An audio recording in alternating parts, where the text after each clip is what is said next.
the first actual unit of grade 10 science that we will cover is biology. Now, modern biology essentially began with the formulation of the cell theory. Now, the cell theory states that, well, first of all cells come from other cells, all life is made of cells, and, well, the cells are the basic unit of life.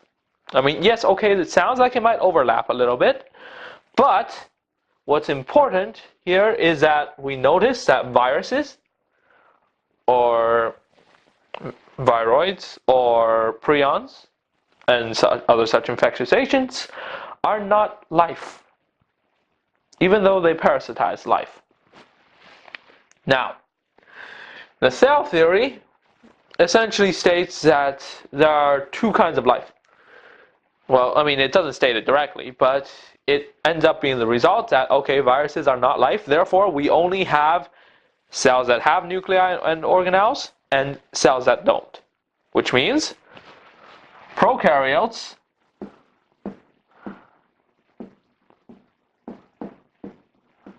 pro, before, and then karyon, and then U, i.e. true, karyotes. Now, sometimes this is written with a C instead, but that is generally a little bit rare. So, eukaryotes have a nuclei. Prokaryotes do not. Essentially, that is the big distinguishing characteristic between them. Now, there are also lots of others. But for now, we must consider what the actual implications at the time of the cell theory was. Well, okay, so they did some experiments and they figured out that unlike Aristotle's claims, piling a bunch of dirty clothes together does not in fact spontaneously generate rats or mice. It was also found that meat does not spontaneously generate maggots unless you let flies land on it and lay eggs. So, we should point out that it was not just Europeans and other people who believed in Aristotle who thought that living things spontaneously came from non-living things. Every culture had this to some degree, but for the most part, most other cultures were well aware that mice were born to, well, mother mice. Why? Well, did you know that in a certain type of cuisine, there is a matter of eating baby mice? Yeah, it's pretty obvious that if you know that there are baby mice, you must know that mice are born from other mice. And also, like say in the Andes, the Incans, well, they used, the reason why Guinea pigs are called Guinea pigs, first of all, they are not from Guinea. And they were used as livestock. But Guinea pigs are a type of rodent. So it's pretty obvious that the Andeans who, well, they bred them at home in basically little cages, they were obviously well aware that these rodents came from other rodents. Now, the origin of life is a little bit more complicated. Okay, not a little bit, a lot more complicated. It is not in the scope of the cell theory. The cell theory states that at present, all cells come from other cells. Now, the problem with the origin of life is that there are two main hypotheses. One is that it came from outer space. So, regardless, it must have started off with non-life somewhere. So, abiogenesis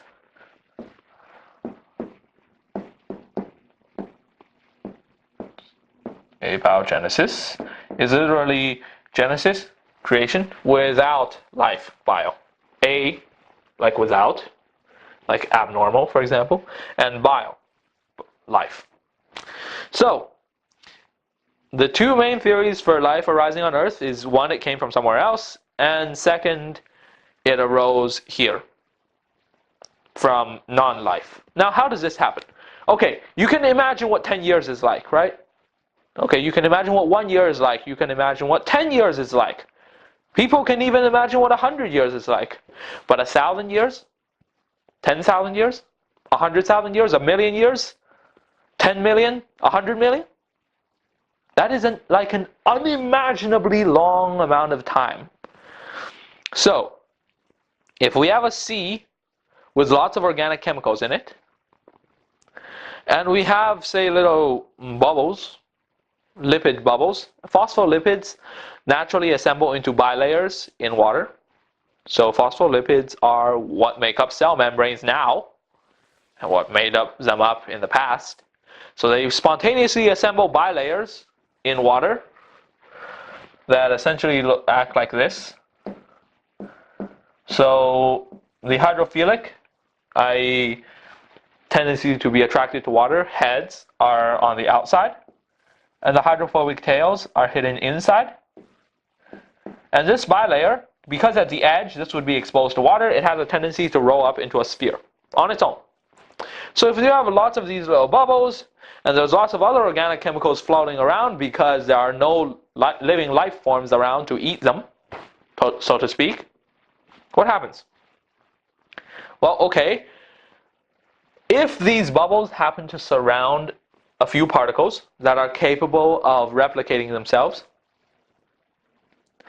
and directing the replication of the bubble, and this could take 100 million years, an unimaginably long time, but in the scope of the geologic time of the Earth, that's not very much. So, relatively soon after Earth arose, well, after the Earth cooled down enough to have liquid water on its surface, there were already signs that life existed on Earth. So it came from somewhere else, or over, say, 100 million years or so, it bubbled together, so to speak. And once you had a thing that could replicate itself with any degree of accuracy beyond completely randomness, you have the foundation for selection, natural selection, for the population to get better and better at replicating itself. Because if you can't pass on your information to the next generation, that information is completely useless. But if you can pass it on, and they keep on passing it on, that information spreads until all of the bubbles have that information, and thus you just did a genetic sweep. That is evolution. So, regardless, abiogenesis is actually somewhat beyond what we actually want for now. For now, in grade 10 science, we only need to concern ourselves with prokaryotes, which are commonly agreed to be the earlier form of life in that it doesn't have a nucleus or other membrane-bound organelles. Now, there are prokaryotes with invaginations of the membrane, as in little pits in the membrane that do various things with those pits, but they do not have a nucleus. That is the one big identifying characteristic. They have a nucleoid, a region where their DNA tends to be stored and concentrated, but they don't have a nucleus as eukaryotes do. So they aren't as compartmentalized, they aren't as able to do different things in different compartments, and thus prokaryotes are not quite as specialized for the most part. Now eukaryotes have a nucleus and it has other organelles, each surrounded by a thin membrane. Now, this membrane can be one layer, like say around a vacuole. Well, the cell membrane is one phospholipid bilayer. Might sound dumb to think, hey, bilayer, that's two layers, isn't it? But no, wait a second. This structure is only stable when it's two layers. It's a bilayer, except in one case. When you are transporting lipids, say cholesterol or something, then it is possible that whatever lipids you're transporting are in the middle of a micelle, i.e. just one layer, all pointed inward, all with the tails pointed inward. Of course, this goes on to a complete circle.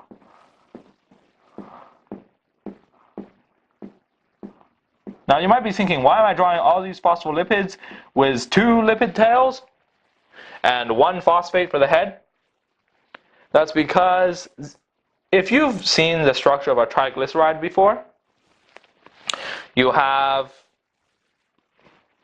3 fatty acids and 1 glycerol. This essentially replaces one of those fatty acids with a phosphate group that's pointed the other way.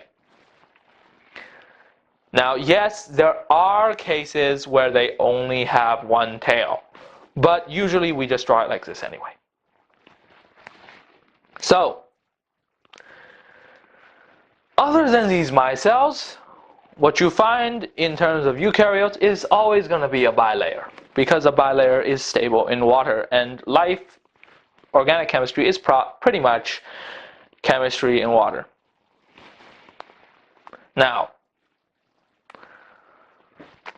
what happens, do you think, when one cell with a bilayer gets gobbled up by another cell with a bilayer?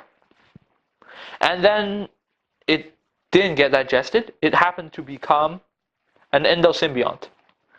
So endo, inside, symbiont, live together. So what happens? Well, that's where mitochondria came from, which is why mitochondria technically have 2 bilayers on the outside. Now, we'll get to mitochondria in a moment, but we should point out that because of this compartmentalization and the allowance for complexity and much easier material transport within the cell, eukaryote cells can be anywhere from tens to thousands of times larger than prokaryotes. Now, we should point out that some eukaryotes have many, many cell nuclei, but they are not divided up by cell membranes into separate cells. For example, plasmodial slime modes are called plasmodial slime modes. Well, they're called plasmodial because it's just one big plasmodium, i.e. multinucleated, not divided up into separate cells. They can grow to be quite large. And of course, there's also the biggest cell currently known, which is an ostrich egg. But that's not the point. Technically speaking, you could easily argue that certain types of fungi, which may also have a lack of separation into separate cells, or be only partly septate, i.e. partly separated, you can argue that certain types of fungi, which are extremely long-lived and probably the heaviest organisms on Earth, well, not probably, they are the heaviest organisms and largest on Earth, you could argue that they are, well, much bigger than an ostrich egg, but the biggest commonly observed one, as far as humans are concerned, is, well, an egg. Now, conversely, there are prokaryotes that are large enough, more than large enough, to be visibly observed by the naked eye. Well, we won't talk about those in detail for now. Now, there are, in fact, multicellular prokaryotes too. I mean, we know that there are multicellular eukaryotes because, well, humans are eukaryotes. Animals are eukaryotes. Plants are eukaryotes. We know that they are multicellular. At least, I hope we know. So, what about prokaryotes? Well, there are colonial and multicellular forms. For example, cyanobacteria, which are sometimes called blue-green algae, even though they are not algae at all. Algae are by definition eukaryotes. Cyanobacterial filaments are multicellular. Now, cell structure. Okay, if we've been talking about cells, obviously we need to talk about what's inside, or what do they look like? Cells come in all sorts of sizes and shapes, but they, for eukaryote cells at least, contain organelles.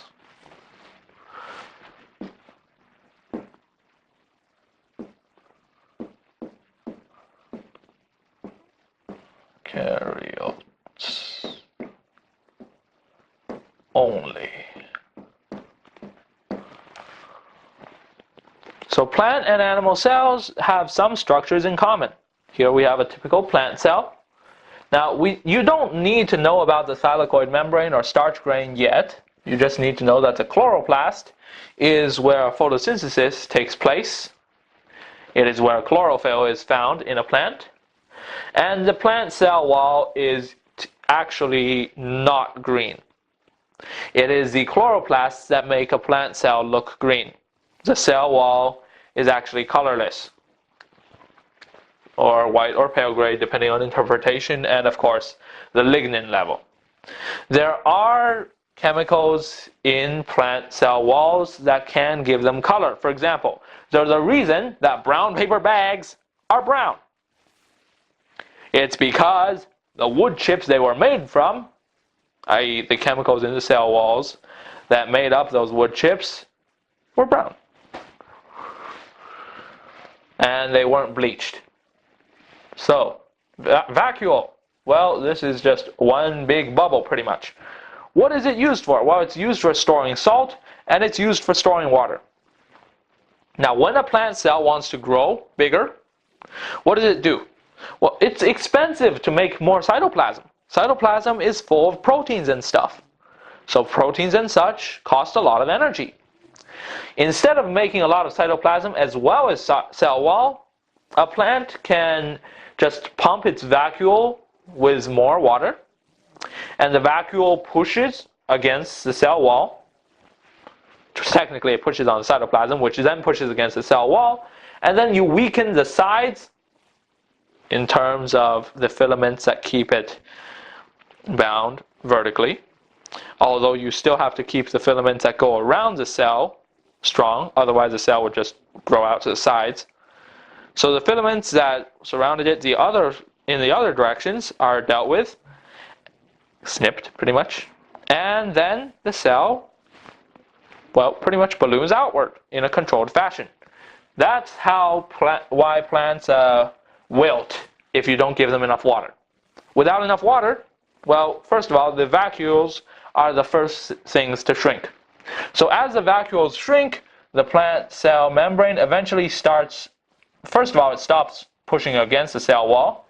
So without that pressure, the plant no longer stays upright if it's herbaceous. If it's woody, the wood will keep it upright.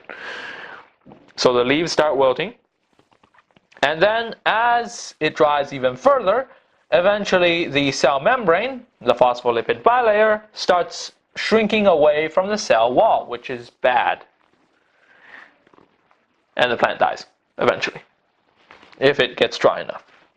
Now the mitochondrion, which is the singular form for mitochondria, this thing is usually drawn like this. So basically like a lozenge, and then drawn with something that looks more or less like this.